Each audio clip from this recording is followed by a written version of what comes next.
ನೆಲಮಂಗಲ ತಾಲೂಕಿನ ಬಾಣಸವಾಡಿ ಹಾಗೂ ಬೋಳಮಾರನಹಳ್ಳಿ ಗ್ರಾಮಗಳಲ್ಲಿ ವರ್ಷಕ್ಕೊಮ್ಮೆ ನಡೆಯುವಂತಹ ಐತಿಹಾಸಿಕ ಮತ್ತು ಭಕ್ತಿ ಭಾವ ತುಂಬಿದ ಶ್ರೀ ಪಟ್ಟಲದಮ್ಮ ದೇವಿ ಹಾಗೂ ಶ್ರೀ ಮಾರಮ್ಮ ದೇವಿಯ ಜಾತ್ರಾ ಮಹೋತ್ಸವ ಈ ಬಾರಿ ಅತ್ಯಂತ ವಿಜೃಂಭಣೆಯಿಂದ ನೆರವೇರಿತು.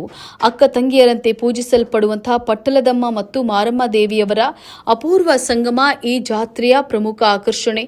ಬಾಣಸವಾಡಿಯಿಂದ ಆಗಮಿಸುವಂತಹ ಪಟ್ಟಲದಮ್ಮ ತಾಯಿಯ ತೇರು ಮತ್ತು ಬೋಳಮಾರನಹಳ್ಳಿಯಿಂದ ಬರುವಂತಹ ಮಾರಮ್ಮ ತಾಯಿಯ ತೇರು ಮುಖಾಮುಖಿಯಾಗಿ ನಿಲ್ಲುವಂತಹ ಕ್ಷಣವನ್ನ ನೋಡೋದೇ ಭಕ್ತರಿಗೆ ಅಪಾರ ಪುಣ್ಯ ಅಂತ ಹೇಳಿ ನಂಬಲಾಗಿದೆ.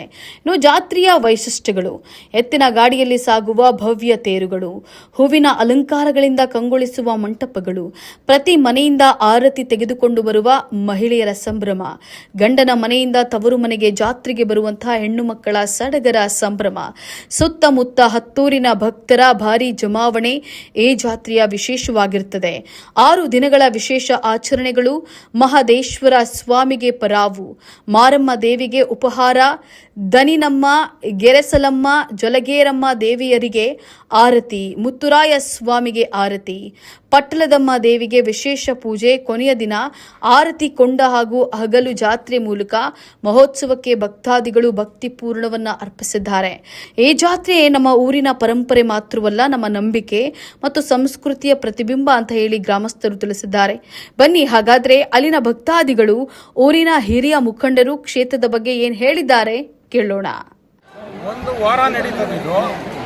ಇಡೀ ತಾಲೂಕಿನಲ್ಲಿ ನಾವು ಇಡೀ 7-8 ಹಳ್ಳಿನಲ್ಲಿ ನಾವು ನಮ್ಮದೇ ಫಸ್ಟ್ ಜಾತ್ರೆ ನಡೀತಾ ಇರೋದು. ಈ ಮಟ್ಟದಲ್ಲಿ ಸಾವಿರಾರು ಜನ ಸೇರುತ್ತೆ.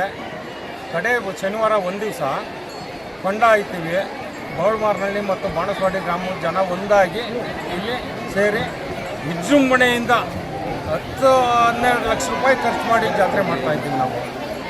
ಭಾರಿ ಸಂತೋಷ ಆಗ್ತದೆ. ಜನನೂ ಅದೇ ರೀತಿ ಬಂದದೆ ನೋಡಿ, ನಿಮಗೂ ಕಾಣುತ್ತೆ ಲೈವಲ್ಲಿ. ಭಾರಿ ಸಂತೋಷ ಆಗುತ್ತೆ ನಾವು ಈ ಜಾತ್ರೆ ನೋಡಿ.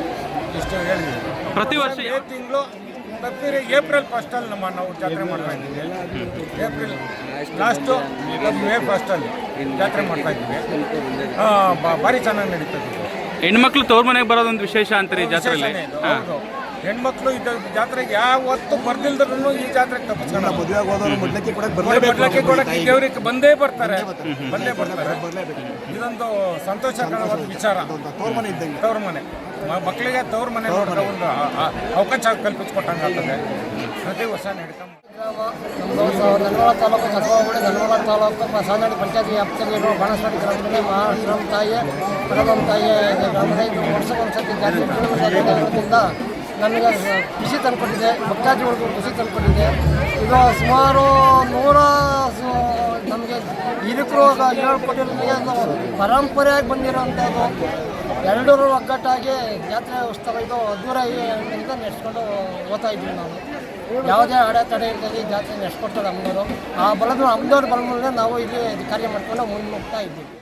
ನಾನು ನಿರುಪಮ್ಮ ಅಂತೇಳಿ ಬಾಣಸವಾಡಿಯವರನ್ನೇ. ನಾನು ಮದುವೆಗೆ 18 ವರ್ಷ ಆಯಿತು. 18 ವರ್ಷದಿಂದಲೇ ಈ ಗ್ರಾಮ ದೇವತೆ ಜಾತ್ರೆ ನೋಡ್ತಾನೆ ಇದ್ವಿ. ಪ್ರತಿ ವರ್ಷವೂ ವರ್ಷದಿಂದ ವರ್ಷಕ್ಕೆ ಜನಸಂಖ್ಯೆ ಏರ್ತಾನೆ ಇದೆ. ಇಲ್ಲಿನ ಮಹಾತ್ಮೆ ಅಪಾರವಾದದ್ದು, ತುಂಬ ಶಕ್ತಿ ಇರುವಂಥ ದೇವತೆ ಕೂಡ. ಮತ್ತು ಈ ಜಾತ್ರೆಗೆ ಬೋಳಮಾರನಹಳ್ಳಿ ಅಂತ ಪಕ್ಕದ ಊರಿನವರು ಕೂಡ ಸೇರ್ತಾರೆ. ಅಲ್ಲಿ ಮಾರಮ್ಮ ದೇವರು ನಮ್ಮೂರಿನ ಪಟ್ಟಲದಮ್ಮ ತಾಯಿನ ಸೇರಿಸ್ಕೊಂಡು ಮಾಡ್ತೀವಿ. ಬಟ್ ಇಲ್ಲಿಂದು ಶಕ್ತಿ ಅನ್ನೋದು ತುಂಬ ಇದೆ. ಸೋಮವಾರದಿಂದ ಸ್ಟಾರ್ಟ್ ಆದರೆ ನಮಗೆ ಜಾತ್ರೆ ಅಪ್ ಟು ಸಾಟರ್ಡೇವರೆಗೂ ನಡೆಯುತ್ತೆ. ಸೋಮವಾರ ಮಂಗಳವಾರ ಬರೋರು ಪೂರ್ತಿನೂ ಎಲ್ಲ ಕೂಡ ನೈಟ್ ಕೂಡ ಜಾತ್ರೆ ನಡೆಯುತ್ತೆ. ಶನಿವಾರ ಮಾತ್ರ ಹಗಲು ಪರ್ಸೆಂಟ್ ಮಾಡ್ತಾರೆ. ಬಟ್ ಇಲ್ಲಿನ ಶಕ್ತಿಯಿಂದನೇ ಪ್ರತಿ ವರ್ಷವೂ ಜನಸಂಖ್ಯೆನೂ ಜಾಸ್ತಿ ಆಗಿದೆ. ಈ ಜಾತ್ರೆ ಬಂದು ಎರಡೂರವರು ಸೇರ್ಬಿಟ್ಟು ಮಾಡೋದು ಬೋಳಮಾರನಹಳ್ಳಿ ಮತ್ತು ಬಾಣಸವಾಡಿ ಪಟ್ಟಲದಮ್ಮ ಅಂತ. ಸೋಮವಾರ ಸ್ಟಾರ್ಟ್ ಆದರೆ ಇದು ಶನಿವಾರವರೆಗೂ ನಡೆಯುತ್ತೆ. ಭಾನುವಾರ ಬಂದು ನಾನ್ ವೆಜ್ ಇದು ಮಾಡ್ತಾರೆ. ಸೋಮವಾರ ಮಹದೇಶ್ವರ ಪರ ಊರವ್ರಿಗೆಲ್ಲ ವೆಜ್ ಊಟ, ಒಂದೇ ಕಡೆ ಅಡುಗೆ ಮಾಡಿ ಎಲ್ಲರಿಗೂ ಊಟ ಹಾಕ್ತೀವಿ. ಮಂಗಳವಾರ ಬಂದು ಮಾರಮ್ಮಂಗೆ ಉಪಹಾರ. ಬುಧವಾರ ಬಂದು 3 ದೇವ್ರಿಗೂ ಆರತಿ ಮಾಡ್ತಾರೆ. ಗುರುವಾರ ಮುತ್ತುರಾಯ ಸ್ವಾಮಿ ಇದು ಮಾಡ್ತಾರೆ. ಶುಕ್ರವಾರ ಬಂದು ನೈಟ್ ಇಲ್ಲಿ 2 ದೇವರು ಎರಡೂರವರು ಒಂದಾಗಿ ಉಪಹಾರ ಮಾಡ್ತಾರೆ. ಶನಿವಾರ ಬಂದು ಹಗಲು ಪರಿಸೆ ಕೊಂಡ ಎಲ್ಲ ತುಂಬ ಹಿಂದಿನ ಕಾಲದಿಂದನೂ ಇದು ನಡ್ಕೊಂಡ್ಬರ್ತಾ ಇದೆ. ಸುತ್ತಮುತ್ತ 7-8 ಹಳ್ಳಿಗೂ ಒಂದು ವಾರ ಯಾರು ನೆಲಮಂಗಲದಲ್ಲಿ ಜಾತ್ರೆ ಮಾಡಲ್ಲ. ನಾನು ನೋಡ್ದಂಗೆ ಎಲ್ಲೂ ಮಾಡಲ್ಲ. ಈಗ ಚೆನ್ನಾಗಿ ಮಾಡ್ತಾರೆ, ಎಲ್ಲ ಅಣ್ತಂದಿರ್ತಾರೆ, ಚೆನ್ನಾಗಿ ಮಾಡ್ತಾರೆ. ಯಾವುದು ಜಗಳ ಎಲ್ಲ ಸಣ್ಣ ಪುಟ್ಟ ಬರ್ಬೋದಷ್ಟೇ. ಅದಾದ್ಮೇಲೆ ಎಲ್ಲ ಮರ್ತಿರ್ಗ ಒಂದಾಗಿರ್ತಾರೆ. ಇದಾದ್ಮೇಲೆ ಮತ್ತೆ ತಿಂಗಳು ಜಾತ್ರೆ ಒಂದು ನಡೆಯುತ್ತೆ.